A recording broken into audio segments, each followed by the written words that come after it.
We're going to go ahead and get started. If something happens to the video, those of you, I know most of you have my cell phone number, just give me a call just to let me know, because I can't see the chat until the end. But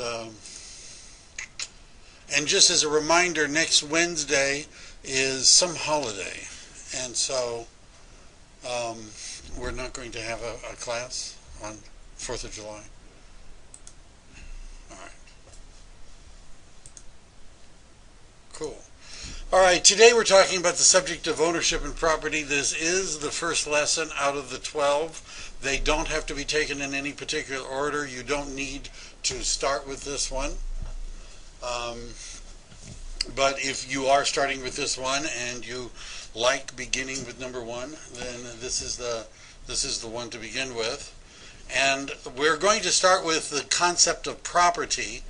And one of the fun things about getting a real estate license is that you get to learn about English common law. You get to learn a whole bunch of new words that you can work into conversations at cocktail parties and things like that.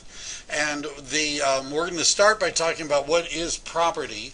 Under English common law, the word property oftentimes referred to not to the thing, but rather to the rights in which the owner had in the thing. We usually think of property as stuff. English common law didn't think of property as stuff, it thought of property as rights. And you're going to see how it's not always the stuff that's important, but the rights that you have in it. The property consisted of what's called a bundle of rights, or a bundle of interests that a person had in the thing, whether the thing was real or personal. You should expect that the California Department of Real Estate on their licensing test will make reference to this. They like to talk about the bundle of rights. And you just need to connect that that's what property consists of. We'll talk more about that. Here's not the total list, but pretty much the list of what the bundle includes. It's the right to possess the property, to use the property, to sell the property, to enter it, to give it away, to lease it, to encumber it, to dispose, to exclude. That's an important one. To do nothing. So those first 2 lines in that last bullet basically go through the list of things that are your rights when you own property, but these rights are not absolute. They're subject to government powers, which we talk about in other classes. The police power, escheat, which is a fun thing we'll talk about later, taxation, eminent domain, and the claims of others. Again, it's not absolute. There might be easements, leases, the property might be mortgaged, etc. The bundle of rights, the reason why this is referred to as a bundle of rights, because like a bundle of hay or a bundle of sticks, I guess that's a bundle of sticks, it can be broken apart. It's not an all or nothing thing. So, for example, I might own the land rights to a given piece of property. I might have sold the mineral oil and gas rights to someone else. I might have sold air rights to someone else. I might have leased part of it to someone else. So it's not all one thing. And we're going to later talk about what is an estate.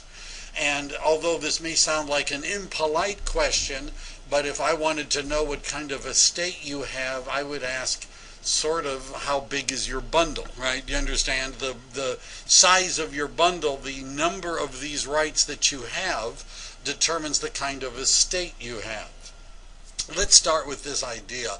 Let's say I'm renting an apartment in an apartment building. Do I have an estate in land? If I'm renting an apartment in an apartment building, do I have an ownership interest, an estate in land? Do I have the right to possess the apartment? I get to be there, I get to live there, I have the right to use it, I have the right to enjoy it. Could I dispose of it? Could I sublet it? If the lease did not say I couldn't, could I sublet it? The answer is yes. Can I exclude others? How about the landlord? I find out that every day when I go to work, he comes into my apartment because I've got a big plasma screen TV and a nice sound system, and he sits in my apartment watching my monitor all day. Could I have him arrested for trespassing? It sounds like I own something, right? I have a lease estate, but I have enough of the bundle in order to have an estate in property. The owner may dispose of the whole bundle or any one of these rights at any one time. Holding these rights to the exclusion of others defines ownership. That's sort of an important line. Not everything is capable of being owned. Let's say we own this building that we're in. We can own the building, but we don't own the air, because the air is a fugitive, a migratory substance. It comes in, it goes out.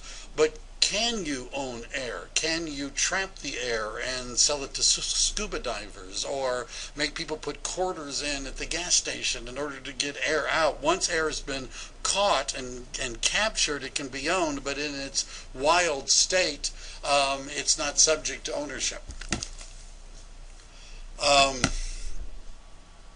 And what I'm going to do, excuse me for a second. Hi, this gentleman will help. We've got a full house today. Sorry about this.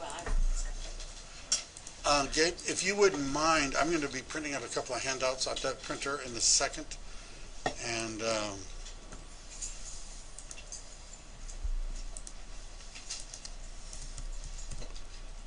cool. All right.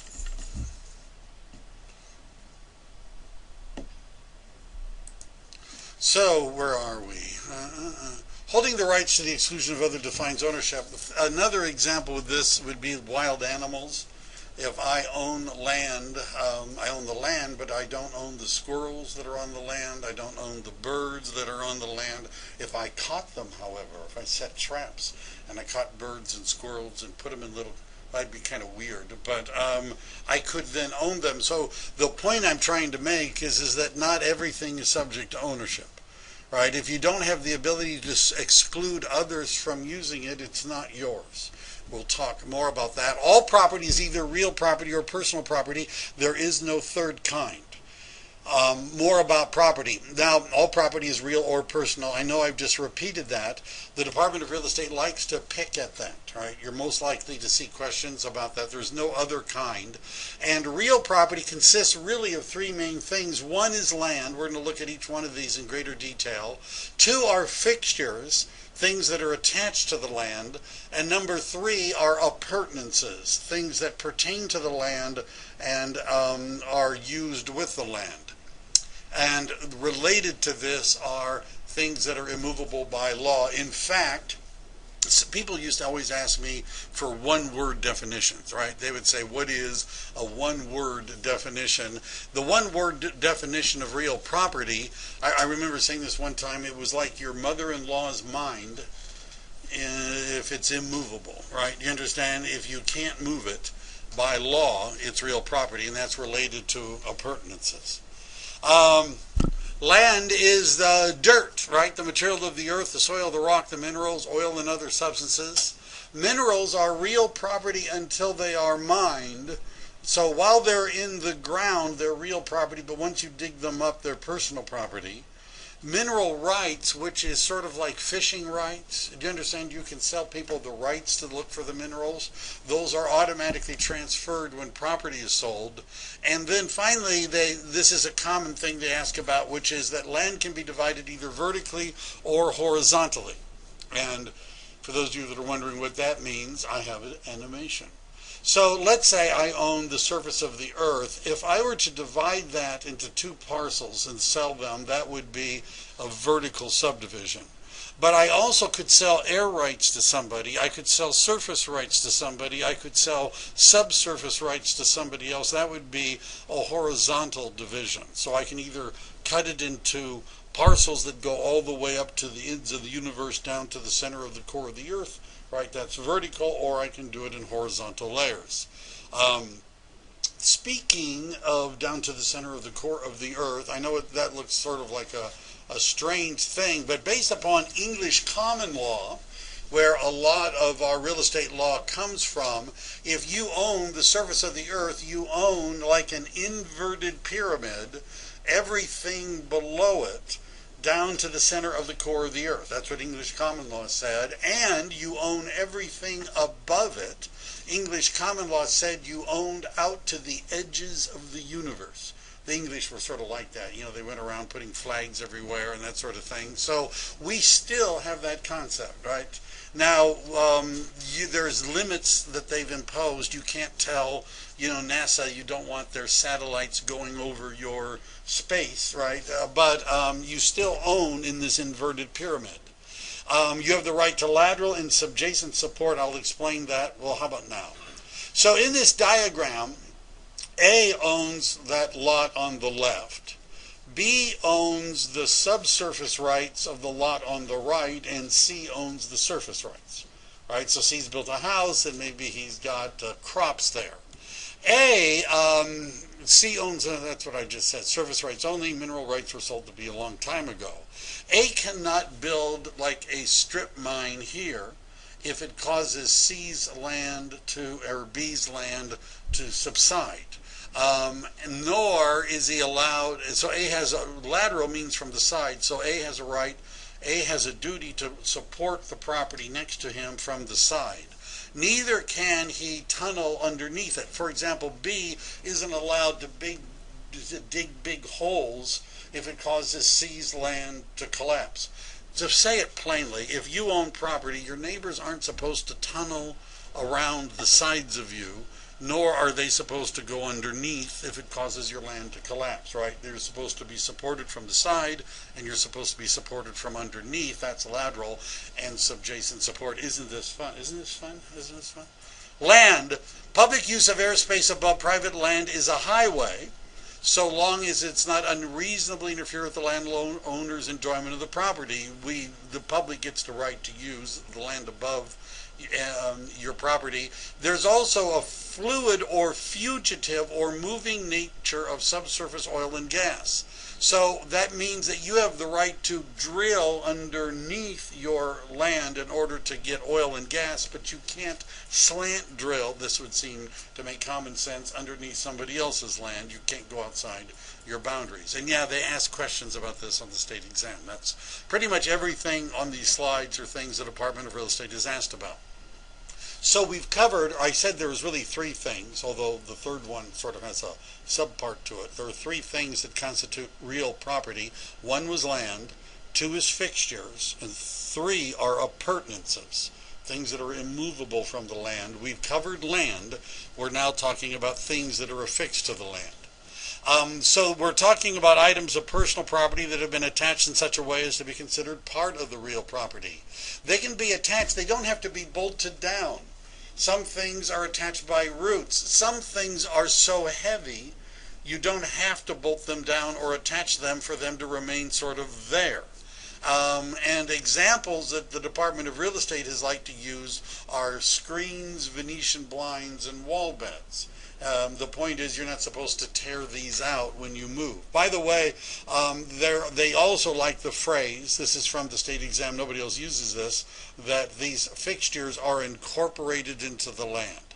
Now, we've actually hit something that real estate agents need to know about. I guess I'm not saying that nothing I've said so far you need to know, but this is something you might need to know more about. Fixtures. I can remember one time selling a house and the buyer moved in and the buyer called me up and said there's no hot water.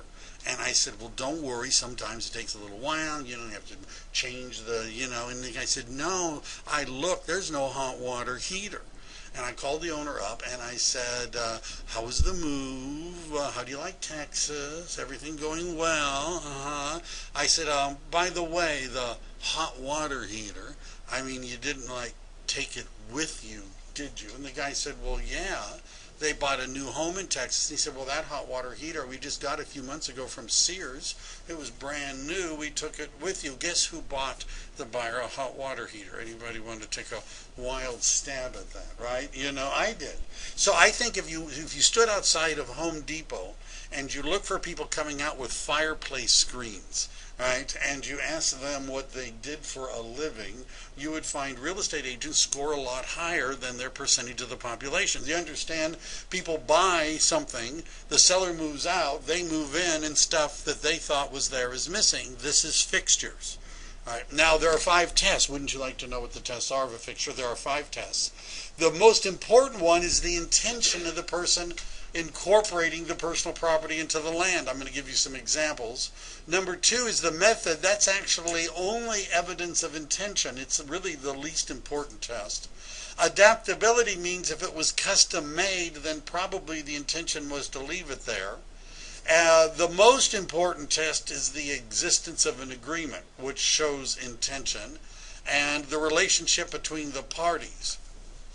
Let me give you first of all, let me just go to the Department of Real Estate most commonly asks the question this way. They ask, which of the following is not a test of a fixture? Right, and then what they do is they give you all of it's A, B, C, D. They give you 3 choices that are tests of a fixture and a 4th choice that is not. Most common ones are size and cost, right? Not tests of a fixture. So the tests of a fixture, we have a memory gimmick for this, and this is sort of in reverse order of importance.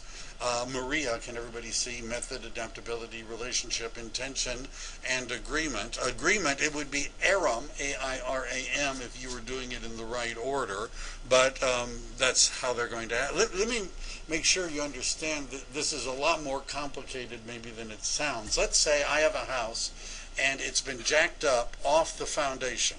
It's sitting on wooden blocks. Is that house jacked up off the foundation real property or personal property? Jacked up off the foundation, real property or personal property? The answer is you don't know. It depends on why I jacked it up.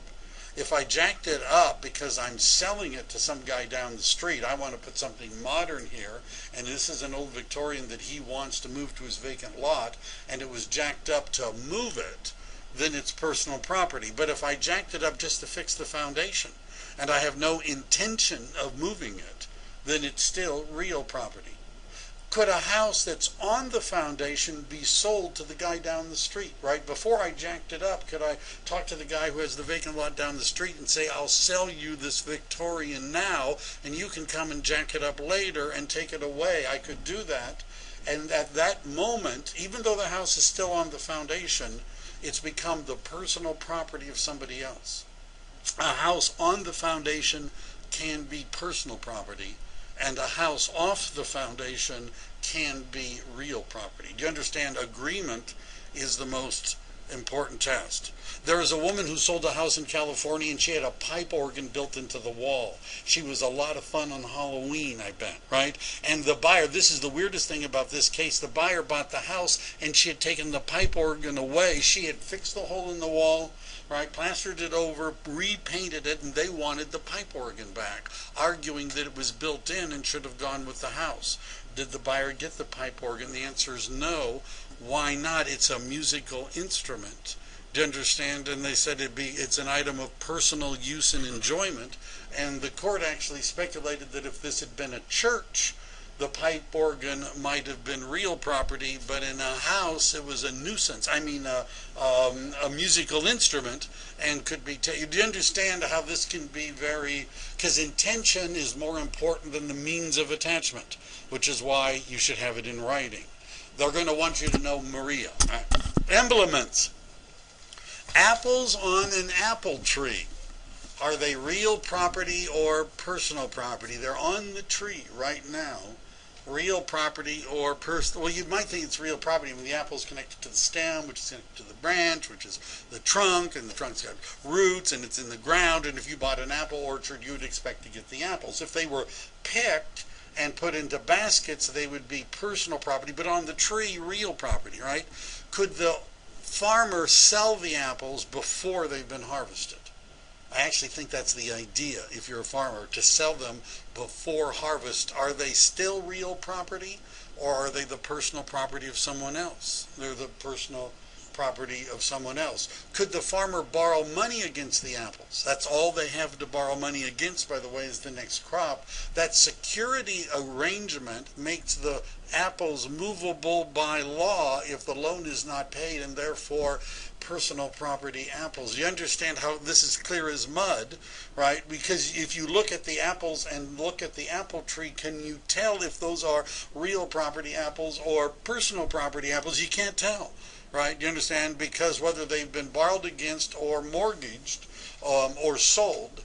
And Under the doctrine of Emblements, if a tenant has been farming the land and cultivating the crops, the apples are the personal property of the tenant. Right? And the tenant actually has the right to come in after the lease to do the last harvest. Industrial crops, when cut, mortgaged, or sold, become personal property. The apples on the apple tree are personal property if they've been sold, mortgaged, or were planted by a tenant farmer or cultivated by a tenant farmer. And that's called emblements. See, I told you you'd learn a bunch of new words. Yes? So they can take the harvest, but they can't take the whole plant? They can't take the trees. They get to come back in for the final harvest because they were the ones taking care of the crops. Trade fixtures are an exception to the rule. Trade fixtures are fixtures that are attached. They're personal property, but they're in a trade or business. Let me give you, let's say, because remember all of our laws come from ancient England, right? And a carpenter is renting a stall from a landlord and has been there for a year. And the lease is up. And so the carpenter is moving, and the carpenter has a big box, and he's putting all of his tools in the box to take it away. And the landlord stops him and says, "What are you doing with all those tools?" And the carpenter says, "Well, my lease is up, and I'm renting another stall at the other end." And the landlord says, "No, you can't take those tools. The hammer and the saw, they've been on my land for the last year. They're mine." That doesn't make any sense, does it? I mean, the carpenter could take his tools when his lease is up. But if you're a blacksmith, you have different tools than the carpenter does, right? The blacksmith has a hearth and an anvil, has big heavy things that rest on the ground and things that are built into the wall. So if it doesn't make sense to give the landlord the carpenter's tools, then it doesn't make sense to give the landlord the blacksmith's tools either, because tools are tools, right? So the blacksmith can take his tools if he repairs any damage. Items that are affixed are generally real property unless they're affixed by a tenant for use in trade or business, in which case they're personal property. Right?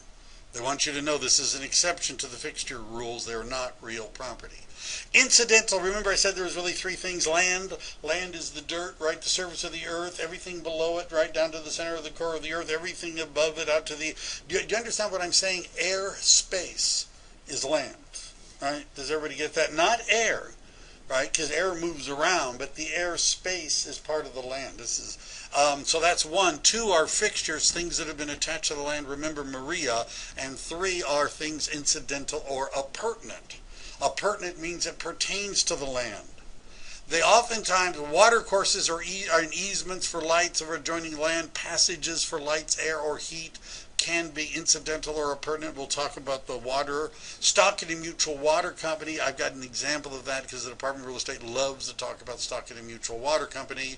Appurtenant says, it says here, run with the land. That's sort of a strange phrase because land you don't think of running very much.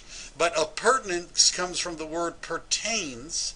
So an appurtenant pertains to the land, and wherever the land goes, the appurtenance goes. I have an example. What it means to run with the land is that it does not have to be mentioned in a deed or contract to be conveyed. That means that it automatically passes on to the new owner, whether it's mentioned or not. And examples are easements, and Stockton and Mutual Water Company is the big one. The Department of Real Estate likes to ask questions about Stockton and Mutual Water Company, so I'm going to explain what that means.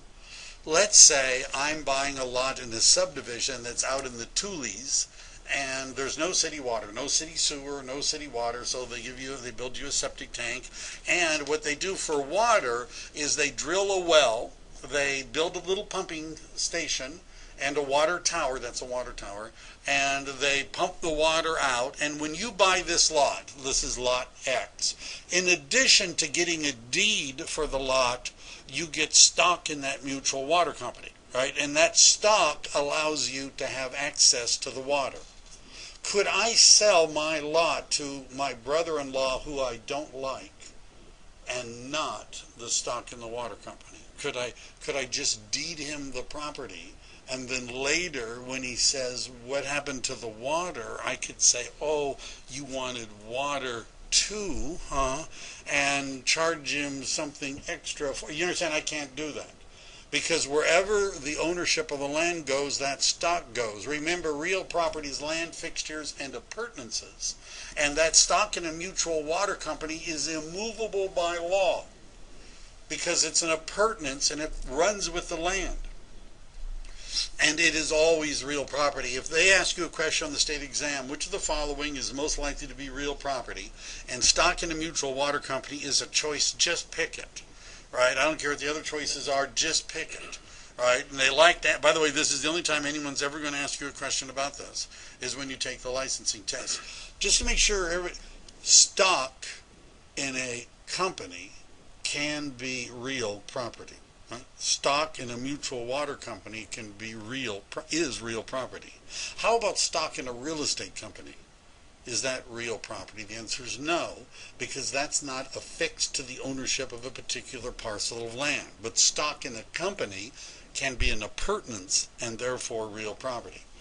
Water in a river, is it real property or personal property? Water in a river flowing next to your land, is that water real property or personal property? Actually, it's a trick question, right? I have to admit, it's a trick question. The real question is it property? Or is it more like the air or the wild animals? Is it a migratory or fugitive substance that moves around? But water rights are different than the water, right? Do you understand? Water rights are appurtenances and real property, but not the water. You understand? Air rights are real property, but not the air. Fishing rights can be real property, but not the fish. You have to catch them. So water rights, can you easily find out who has them? No, because they're not mentioned in people's deeds. They're not mentioned in title insurance policies. They're not mentioned in county records. There's a lot of lawsuits. They are not absolute. I'll look at an example of that. Riparian comes from a Latin word ripa, which refers to the bank or a stream. It actually is the foundation word from which river comes from.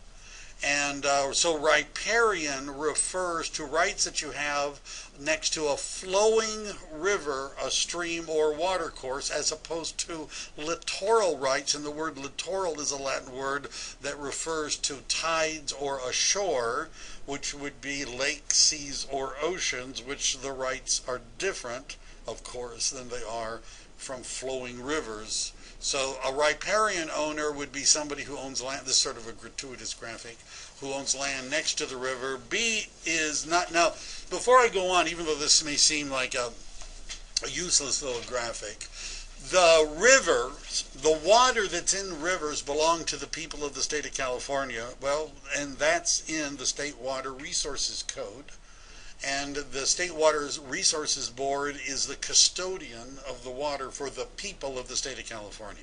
So the water belongs to everybody, right? You understand? But water rights are different. Now, if A owns next to the river, does A have a right to some of the water from that river? What would you think? If A owns next to a river, can he take some water out of the river?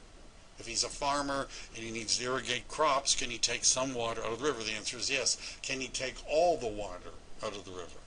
Nah, that sounds too much, right? The rights are not absolute. So he can have a reasonable amount of water. Who decides that? The State Water Resources Board, right? You have to argue with them if you are taking too much. How about B? B has crops too, and B wants some of that water. Does B have a right to some of that water? Who does the water belong to? Everybody, the people of the state of California. And so B is going to say, well, I'm people, right, in the state of California, and I want water too. But then A is probably going to say, well, the water is free. Obviously, it's not mine, but I'm going to charge you for letting your cows walk across my land to drink. Do you think in the western United States wars were fought over just this issue, right? Somebody owned the land next to the river, and people actually shot at each other over this issue. And so we're going to talk about the rules. B is what's called an appropriator. They actually call them other things, but anyhow, that's the technical term, and he has a right, but he has to go to the state, right? You can't just do it himself. So that's Mr. A in my little diagram here. You can see I need to take a Photoshop class. But A owns land on both sides of a river, and the river goes down to the beach. Now, how far does A own? Does A own down to where the water is? Or does he own to the middle of the stream? Or to where the water was? The high water mark, where the water, those are the three choices. High water mark, where the water is, or to the middle of the stream. Well, just take, anyone want to take a wild shot? No one wants it. To the high water mark, so nobody owns down to the middle of the stream. Well, you own, if the river is capable of commercial navigation, you own down to where the water is, not to the middle of the stream. So the edge. To the edge where the water is. But not, do you understand why not to the middle of the stream? Let's say this river was the Mississippi River, and A bought land on both sides. If he owned to the middle of it, then he could build like a toll booth, right? How many toll booths would we have on the Mississippi if people were allowed to do that, right? Then every 50 feet there'd be another toll booth. So if the river is capable of commercial navigation, it's a public highway, and you own down to where the water is, but you don't own to the middle of the stream. So the ocean, however, is a different rule. And the reason why it's a different rule is because England, ships were made of wood. They would, there was a famous ship called the Rose, which didn't make it out of London's harbor before it sank, right? And so all of this stuff, some of it good stuff, would wash up on the beach, and all the peasants would run down to the beach, right, to grab the stuff. And so the King of England decreed that everything from high tide to the beach, all the way down to the water, belongs to the king, belongs to the sovereign. Anything that washes up on the beach belongs to the king. California has the same rule. So you don't own down to the water if you own next to the ocean, or a lake, by the way, has tidal actions. You own to where high tide is. Everything from the high tide, mean high tide, down to the water belongs to the sovereign. That's why in California, you really can't own a private beach. You can control all the land that has access to the beach, but you don't own the beach. If somebody swims there, scuba dives there, parasails there, gets there some other way on a boat, you can't throw them off because it isn't your beach. The beach belongs to the state of California. And floodwaters, let's say A gets flooded every year and he gets tired of it. Do you think he's allowed to take that river and aim it at his, remember the neighbor that kept complaining that he wanted water, right? Could he say, well, this year he's going to get water, and he moves, they won't let you can't divert the river. Only the state of California can divert rivers, and I bet it's a lot of paperwork, but you can build a dike against an overflowing stream. They like to ask this on the state exam. You can build a dike against an overflowing stream, but you cannot divert it. So then it would be, as a property owner, A would have to be responsible for stopping any flooding. Yeah, A has to stop flooding on his own, but A is allowed. The floodwaters are considered a common enemy. So let's say there are people downstream, and A builds up the banks of along his property, so that means that it doesn't flood upstream. That means more water goes downstream, and more people are flooded downstream. That's too bad for them, because he has the right to protect himself against an overflowing flood. So you can, even if that causes damage downstream, you can protect yourself, but you can't divert the water to somebody else's land. So, but it would be the government responsibility? No, not necessarily, no. Littoral then, notice owns to the mean high tide mark, refers to lakes, seas, or oceans. Lakes, you can own a lake, but you can't own a flowing river, right? You understand? If you own all the land around the lake, you can own the lake, but you can't own a flowing river. An appropriator, remember, that was B, we wanted to get the water to. That's the non-riparian owner who gets to take water. This is a summary of what the Department of Real Estate wants you to know about this appropriation, which I've already talked about. Only the state can give permission to a non-riparian owner to take water from a river or lake. Surface waters, you can build a dike, but you may not dig a trench or divert the water onto nearby land. A water table, back in the 60s and 70s, there was they had water beds, right, which I'm not sure is related to this at all. But a water table is the water happens to be in horizontal layers, right, under the ground, and that's called nobody's old enough to get the joke. Anyhow, water table. Land is deeded to the mean high tide and tidal areas, right, I already mentioned that. Underground water not in a defined channel is called percolating, just like Mr. Coffee, right, the hot water percolates to the ground, right? Water that's going through ground is called percolating. I bet you didn't know that. Personal property is, so what we've done so far, just so everybody understands, where we've talked about real property, right? Real property is land, which includes the surface of the earth, everything below it and everything above it out to the edges of the universe. 2, fixtures. Remember Maria, things that are attached but not trade fixtures. And 3, appurtenances. Water rights and stock in a mutual water company are examples of things that are appurtenant. Right? We're now talking about personal property, right? So we're segueing onto something else. Personal property is anything that is not real. If it's property and it's not real, it is personal property. It's also known as chattel or personalty. The word chattel is an Old English word, and it means personal property, and it is the root word from which cattle comes from. Because back then the only things people owned that were of any real value were their oxen, and so the word for personal property and the word for oxen happened to turn into be the same word. And personalty, you've heard the word realty, right? You've heard the word realty. We're Keller Williams Realty, right? That word realty refers to real property. Well, actually there's a personal property version which is called personalty. And that means, so if somebody says, well, he has a nice personalty, they might be talking about a new car, right? You understand? I don't know. It includes money, movable goods or chattels, evidence of debts, and choses, and I'm not mispronouncing, it's like shows, which are things in actions, the right to recover money, and the right to recover something under a contract. The right to sue somebody is personal property. The right to sue somebody under a contract is personal property. It's a right, and it's still property, right? That's the only weird thing about this bit.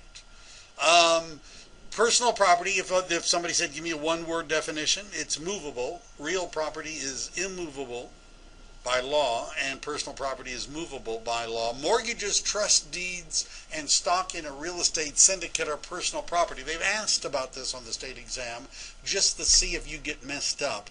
The mortgage is a contract. The trust deed is a way of collateralizing or putting property up as security for a loan.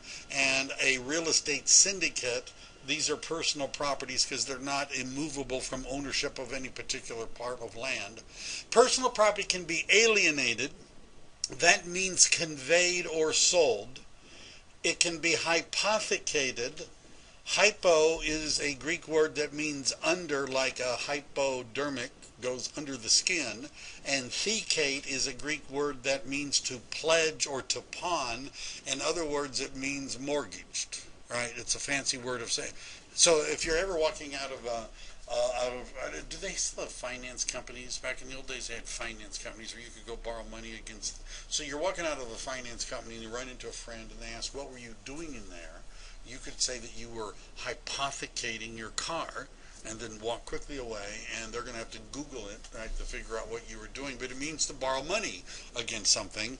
And personal property can become real property. And real property can become personal property. So if I own land and timber is growing on the land, trees growing in the land, real or personal property? Real property, right? The growing in the, but I cut down the timber and I stack the logs up, personal property. I build a log cabin out of the logs, real property. I tear down the log cabin and I'm selling the wood for kindling, personal property, right? So the fact that it's wood doesn't enter into it. It can be real, then personal, then real, and back and forth. To hypothecate means to pledge property as security without giving up possession. And real property can become personal property and vice versa.